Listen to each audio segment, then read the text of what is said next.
aka went for C7.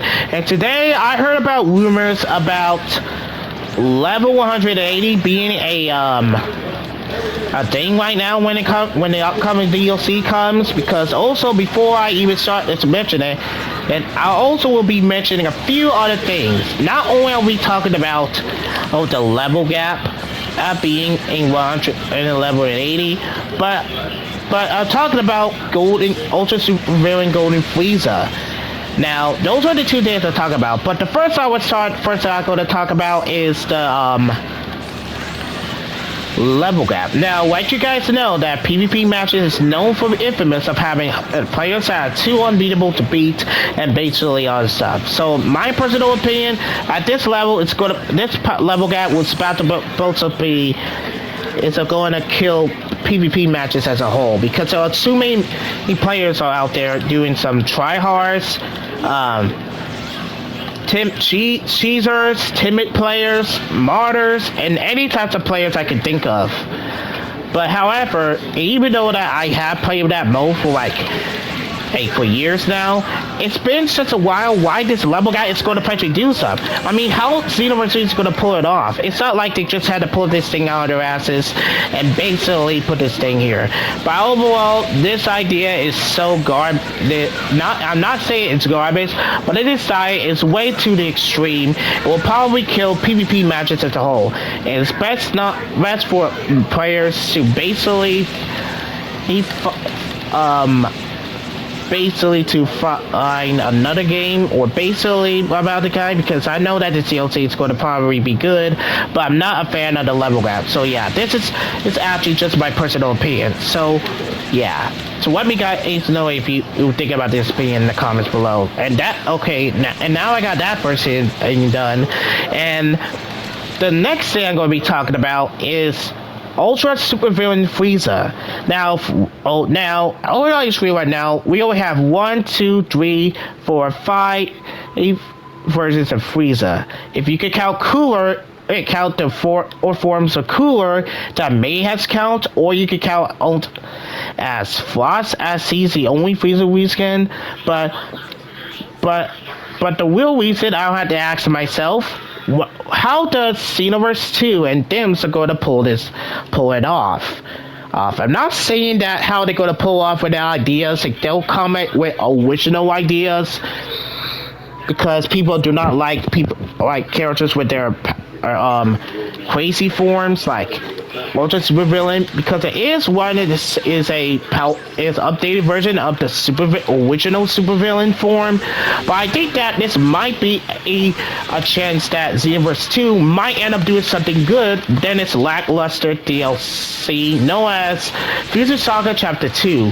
Because, like I said, the story of it and the gameplay of the story mode is kind of good, and the characters are very much good, and even features Diama Goku. But the one real reason why I think that my one character I don't really like is Full Bao Jiren in his Ultra Super Villain form. And the real reason, he only has one exclusive skill, and one of the skills is basically reuse assets from other characters, like his counterpart. But what I have to try to say here is that are they going to do the same thing to Ultra Super Villain Frieza? I'm afraid I say no, because that will be probably a chance, because we don't know what skills that Frieza has, because we haven't seen the trailer. Out there. And we haven't seen the trailer yet, but we're probably going to get our minds always blown up if we see what skills going to have. Because I only know they have been known for reuse assets from in Xenoverse 1, but it's a possibility that they might end up cooking something that's good.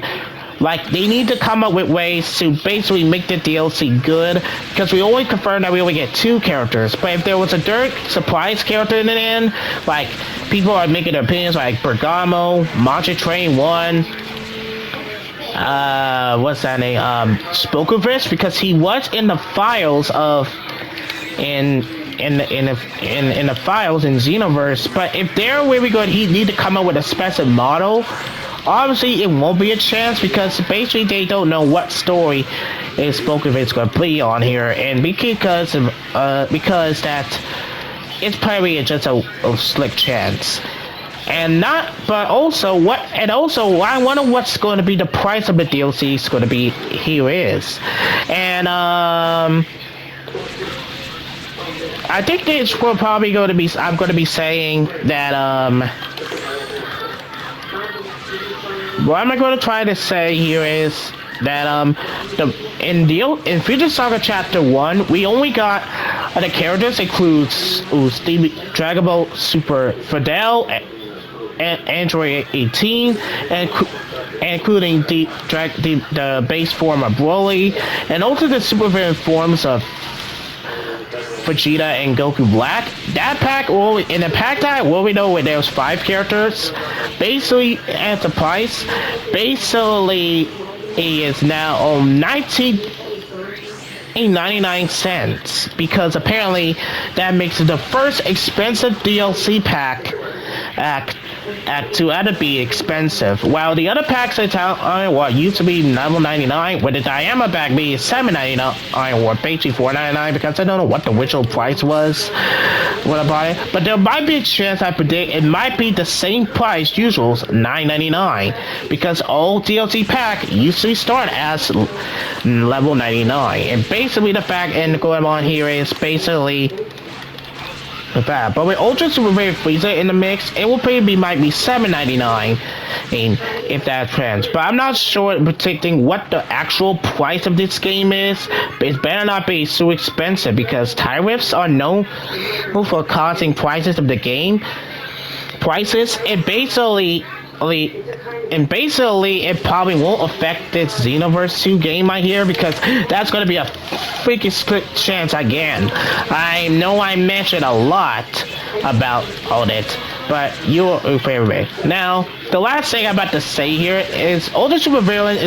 Ultra Super Villain Frieza is going to be the best character that I've had, making him the first Frieza that we ever had since Resurrection F. And basically, that DLC comes with 3 characters: Super Saiyan Blue Goku and Vegeta, and Golden Frieza himself.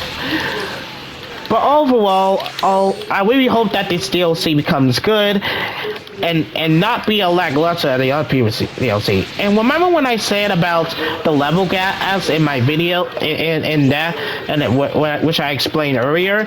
Well, I'm coming back to this ready to end this video off. Now, like I said before, level 180 will probably kill PvP matches as a whole, because basically we only got level 160, because it's basically like level. If they do a level gap, they need to come up with possible ways to make it better. And also, they need to patch out some people from bypassing that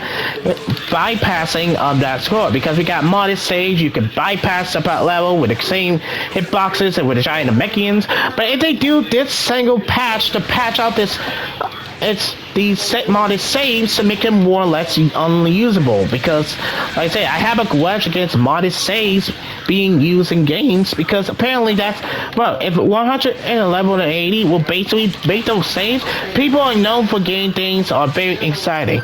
But if I think this always have, and I'm not a fan of those level gaps.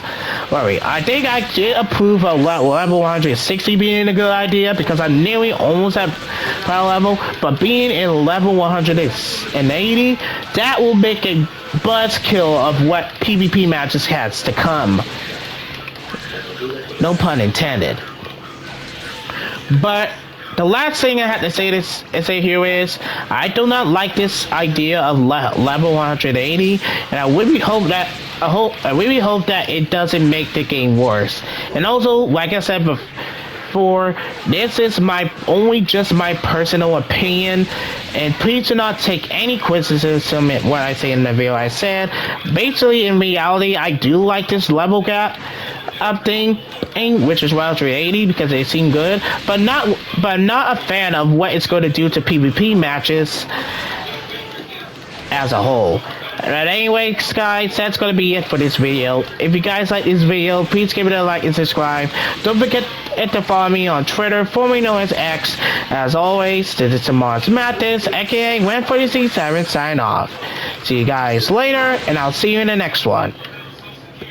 Peace out.